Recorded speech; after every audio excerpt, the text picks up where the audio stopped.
السلام عليكم ورحمة الله وبركاته. ازيكم يا حبايبي، عاملين ايه؟ نبدأ النهاردة يومنا كده، نعمل الفطار. هنعمل فطار ايه النهاردة؟ انا هعمل كفتة. كان عندي نص لحمة مفرومة، هحط عليه بصلتين، ضربتهم خلطتهم يعني كده ايه في الكبة. حطيتهم على بتاع ده، على اللحمة المفرومة، ما صفيتش المية بتاعتهم، لا حطيتهم عليه، وحطيت عليهم فلفل اسمر وبتاع ده وملح بس. وحطيت عليهم معلقتين نشا، وعجنتهم كده في بعض وسبتهم في التلاجة شوية. هعمل تحتها طبقة بطاطس كده، مش هعمل عليها اي حاجة، هي بس ايه، هحط عليها الليمون، هقطع عليها قرن فلفل احمر، الاحمر ده بس. وهحط برضو على البطاطس عشان تبقى طعمها، تاخد الملح بتاعها، هحط عليها نقطة، هحط عليها الملح، وهحط عليها الفلفل الاسمر.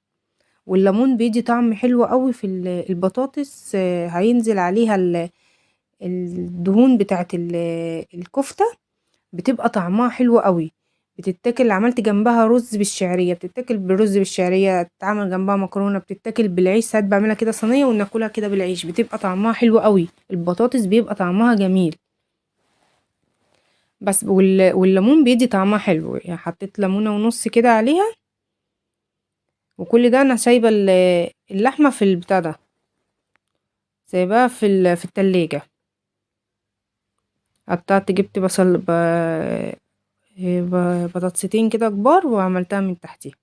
ومحبتش احط عليها بهارات، محبتش احط عليها، هو فلفل الاسمر والبتاع ده بس، ومعلقتين النشا. عملتها كده كور بس. بعد كده ايه، لا قلت لا، رحت ايه صبعتها، خليت الصينية كلها ايه صوابع. عملتها صوابع عادية يعني زي الكفتة العادية. وسخنت لها زي مقدار كده ايه، كوباية مية، حطيت عليها كوباية مية كده كده، الايه هتنزل دهون، والبطاطس هيبقى فيها مية يعني. عملت كده ايه كوباية مية سخنة كده، وحطيتها برضو على النار عشان بتاع ده تستوي. وهنعمل حلو ايه النهارده، هنعمل كنافة بالقشطة الكدابة. والله يا بنات كان طعمها تحفة. كان عندي نص بتاع ده، كنافة في الفريزر من امبارح، انا حاطاه في الفريزر عشان اطلعه افركه كده يبقى ايه حلو. جبت 3 كوبايات لبن، وحطيت عليهم يعني 5 معالق ونص اللي اتبقى يعني في ظرف النشا، على 6 معالق بتاع ده سكر. ودوبتهم الاول على البارد، ما كنتش شغلت البوتاجاز وكده، كنت شغلت البوتاجاز وفضلت اقلب اقلب اقلب عشان ايه ما تكلكعش مني. وحطيت في الاخر نقطة فانيليا، وسبتها ايه على جنب كده ايه تبرد، عشان ايه احطها في الكنافة وهي باردة. وكنت مشغلة الفرن عشان احط عليها، كنت دخلت البطاطس عقبال ما اخلص الكنافة، يكون ايه ادخل بعديها البتاع ده الكنافة. فضلت افرك بالكنافة كويس. وكنت عاملة كنت عاملة ايه بقى، كنت جايبة شوية زيت على شوية زبدة على معلقتين سمنة بلدي، وسيحتهم على بعض كده. برضو بنات الزيت بيدي، بيخلي الكنافة حلوة. يعني مش ما بعملهاش انا على طول في سمنة كلها، لا. يعني مثلا لو هعمل كوباية سمنة، هعمل 3/4 سمنة وربع زيت.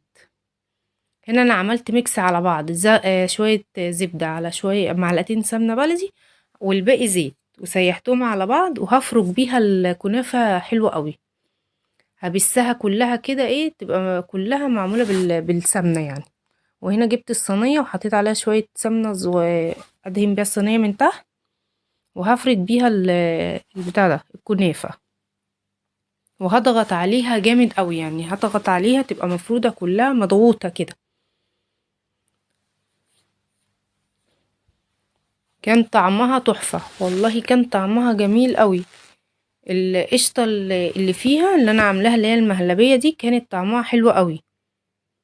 هفردها كده، وهحاول ان انا اطلع لها يبقى ليها ايه جانب كده، عشان لما احط عليها المهلبية ما تبقاش متحروقة من الجوانب. وكل ما افرد كده برضو، اللي انا ايه افرد كويس واضغط عليها. هنا حطيت اول طبقة اهي، وهحط برضو، هجيب شوية جوز الهند، وهجيب بتاع ده آه اسمها ايه دي، زبيب. مم.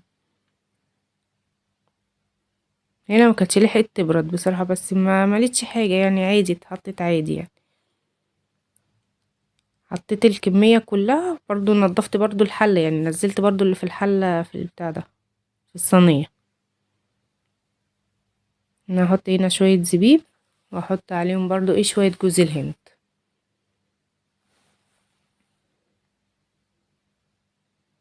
مش هفكركم يا حبايبي كده وانتوا بتتفرجوا على الفيديو، تنسونيش في اللايك والاشتراك في القناة وكومنت حلو منكم كده. حبيت اشارك يومي معاكم، وده كان فطارنا النهاردة وعملنا الحلو. هفرد بقى الطبقة التانية كده، مش هضغط على اللي فوق قوي عشان المهلبية ما تطلعش لبره، على قد ما اقدر كده ان انا ايه اسويها بالراحة كده.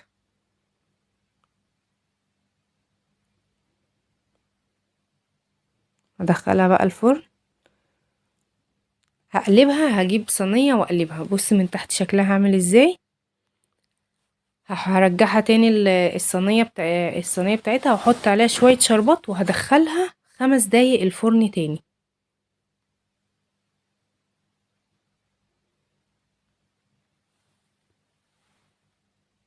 هدخلها بس كده 5 دقايق، وهتطلع بقى على ايه ان احنا ناكلها يعني. هنا خلاص كانت طلعت، هشربها بقى كده هصبها عليها الشربات.